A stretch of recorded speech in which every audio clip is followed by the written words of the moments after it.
খুব সুন্দরী সফল কেরিয়ারের নারীকে দেখেছি ডিভোর্সি হয়ে যেতে। অনেক সুখী দম্পতিকে দেখেছি শত চেষ্টার পরেও নিঃসন্তান থেকে যেতে। বাংলাদেশের সর্বোচ্চ সফল পেশায় থাকা মানুষটিকেও দেখেছি সুইসাইড করতে। অনেক ফ্যামিলির উচ্চশিক্ষিত সুন্দরী তরুণীকে দেখেছি বয়স 40-এর কোটেই চলে গেলেও পার্টনার খুঁজে না পেতে। আবার অতি কুৎসিত মেয়েটিকেও দেখেছি অত্যন্ত ভালো পার্টনার পেয়ে যেতে। ক্লাসের সেই ফার্স্ট গার্ল মেয়েটিকেও দেখেছি একজন হাউস ওয়াইফ হয়ে থাকার ডিপ্রেশন বুকে নিয়ে বেড়াতে। আবার স্কুলের সেই ব্যাকবেঞ্চার ছেলেটিকেও দেখেছি সাফল্যের চূড়ায় উঠতে।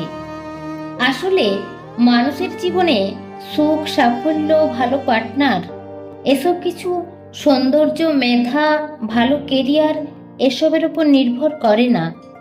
একসময় সবচেয়ে পিছিয়ে যাওয়া মানুষটিও এগিয়ে যেতে পারে, আবার সবচেয়ে এগিয়ে থাকা মানুষটিও ব্যর্থ হতে পারে। বিসিএস হয়ে যাওয়া মানে এই না যে সেই সবচেয়ে সফল ব্যক্তি। সবচেয়ে সুন্দরী হওয়া মানেই এই নয় যে সেই ভালো পার্টনার পাবে। ক্লাসে ফার্স্ট স্টুডেন্ট থাকা মানেই এই না যে সবচেয়ে ভালো চাকরিটা তার জীবনেই জুটবে। জীবনের এই প্যারামিটারগুলো আমরা ফিক্সড করতে চাই, কিন্তু আমরা জানি যে এই ফিক্সড করার ক্ষমতাগুলো আমাদের হাতে নেই।